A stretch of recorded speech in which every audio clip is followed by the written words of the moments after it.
What happens to drivers that are forced to retire or sit on the sidelines inside of an F1 My Team career mode? Well, what if there was another path for them in the background? Now, cast your minds back over a season ago to the very end of Season 4 of my F1 25 My Team career mode. And let me take you on a little journey here today, because think of this like a little short story, a spin-off, if you will, from the main My Team series on F1 25 to indulge in a what-if scenario in the background. We have just finished the Abu Dhabi Grand Prix, and we have just unfortunately lost to Lando Norris in the Drivers' Championship. We won the Constructors, but neither Tim Tramnitz or Charles Leclerc secured a Drivers' World Championship. A second Drivers' World Championship, because at this point in the universe, both of them had become world champions in other seasons. So both of our drivers at the time had accomplished, the dream. And so, yes, although it was maybe a disappointment for both to be dropped by the board at Arrow Archer Racing going into the following season, as we ushered in a new era with Jaguar and Antonelli and Piastri being left on the sidelines of the Formula One grid into the next season, isn't the end of the world for their respective careers. You feel like Charles Leclerc, 99 rated, he's been a staple of Formula One. He's probably going to try and hang about in the world of Formula One and sniff out if there's a seat down the line. A small sabbatical, if you will, and then just enjoy maybe a year out. He's had many years of Formula One at this point. But Tim Tramnitz, the young German, well, at this point, probably not quite young in the universe, 78 rated still only, a world champion, maybe a surprise world champion in only his third season of Formula One. It might be a really realistic scenario for a driver like him, a young world champion, maybe out of options in Formula One now, having achieved his dream in that sport, to maybe look elsewhere and to maybe look inward also at the Porsche team, as he is a German driver, it's a German car brand.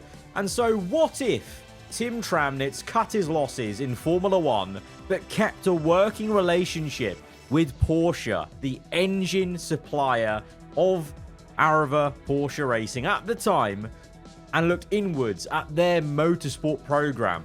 Porsche are involved in other motorsport, maybe not so much anymore in World Endurance, but in 2025, which is the year of this game and universe that is frozen in time, Porsche are still on the grid in hypercar at the highest class of endurance racing, but they're also in Formula E. And indeed, that purple livery you see right there is the inspiration for the future Williams Porsche F1 team that would come after this point in the universe in Season 5. But yes, what if the drivers that are not on the grid anymore inside of an F1 My Team career mode, that there was a system, a bit of gameplay to actually choose their next career path and to actually drive in a different category of motorsport. Imagine if all the FIA licensed games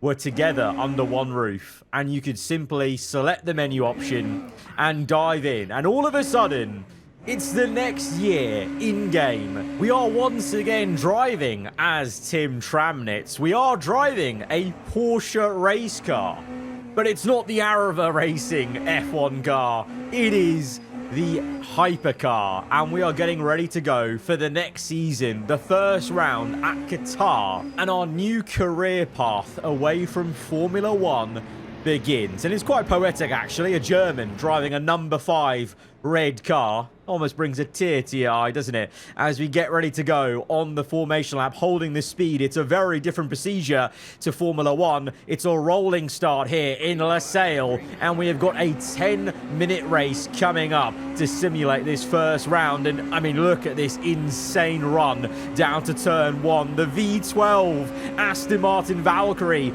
on the left-hand side. We've got the Alpine, both Ferraris ahead of us. We barrel into turn 1, and we're actually actually quite close quarters with everyone there, making nearly a double overtake happen on the left-hand side. It's all clear, and now we dive down the inside of the first of the two Ferrari hypercars. How many times were we fighting Ferrari in the My Team career, but now fighting them in a totally different ball game? And to be fair, we actually get absolutely done by that Ferrari of Fuoco ahead of us, and we have to tuck in, and obviously, you know, takes a bit of learning. You know that we only came to Losail 2 races ago in this timeline, remember, because we were driving Qatar, the second last race of season 4, as Tramnits actually as well. So that's quite nice, actually, the way that's worked out.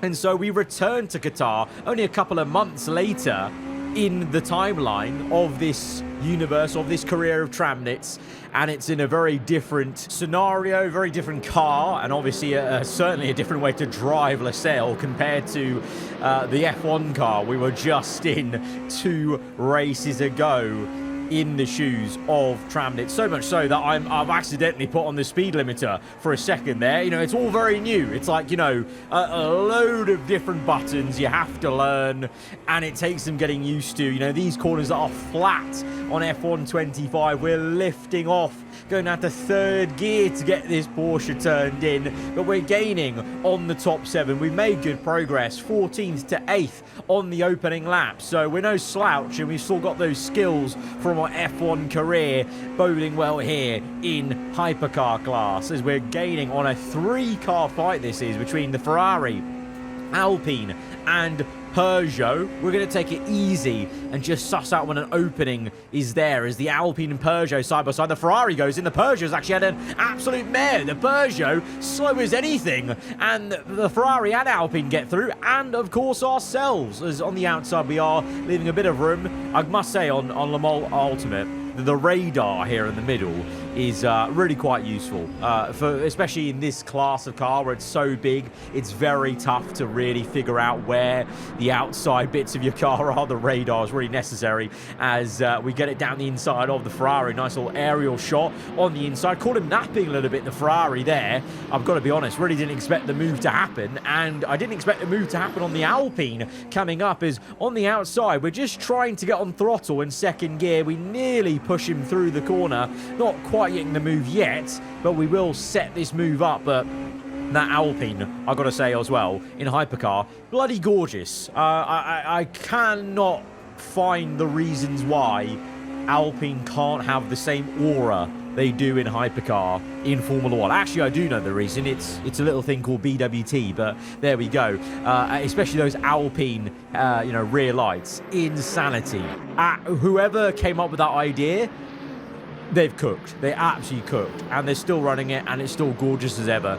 As we gain, though, on this Alpine in blue, white and red, looking for a pass onto the next main straight. 6 minutes to go, so it's all done on timer, so I don't know how many laps we'll get going still, but the Alpine puts up a good fight on the inside, and very nicely here we can actually look to our right, and I think it just adds a bit of drama to us being able to look so aggressively right out the window as well on the right hand side and see that car as we try and make the pass, and just looking to turn into the apex. The Alpine backs out of it, and we can now chase after the next car, which I think is one of our fellow Porsches. So let's try and see if we can ruin the party and ruin the day for him, and maybe, you know, upset a few people, because you feel like, you know, an F1 driver stepping in on the toes of some of these established endurance drivers might just ruffle some feathers, although it doesn't come with our fair share of mistakes being new to this form of motorsport. As we go completely wide there, it's very tough to unlearn the muscle memory, I must say, at an F1 circuit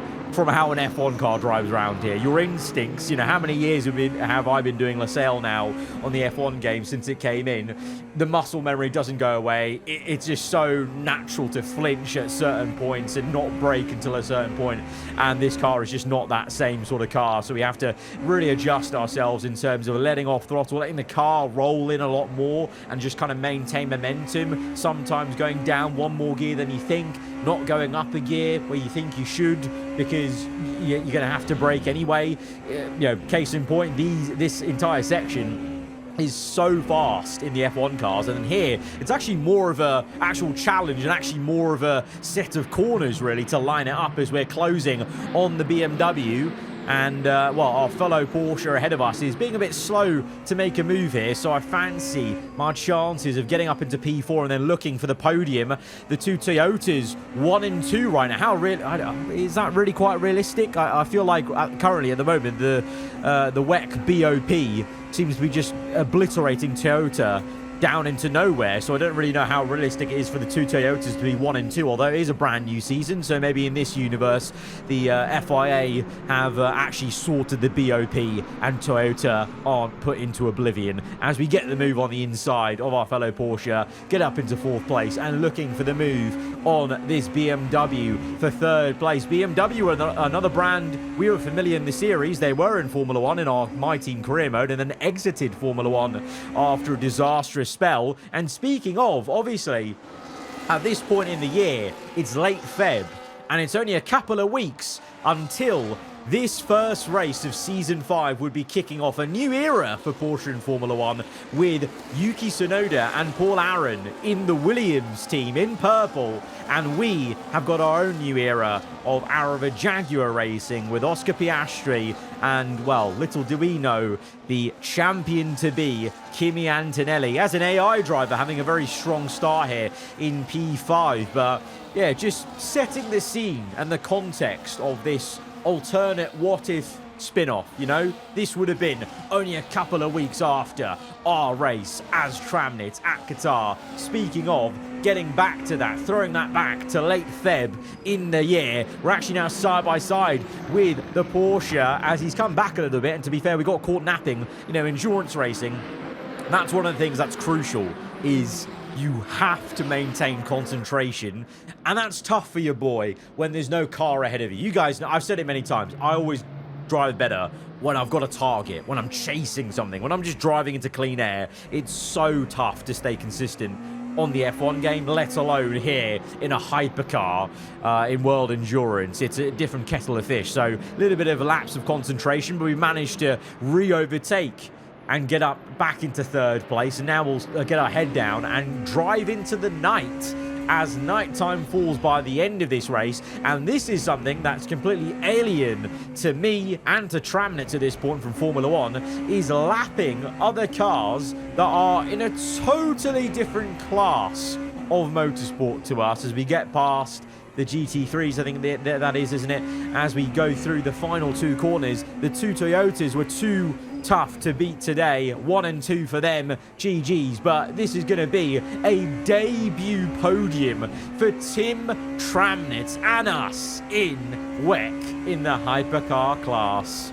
And so, my friends, that is going to draw a conclusion to this short story, this short spin-off what-if scenario about Tim Tramnit going to hypercar. And I think that's quite a nice, comforting little story to think about, that he may have just been very happy ending up here, still driving with a Porsche and enjoying racing. Goodbye.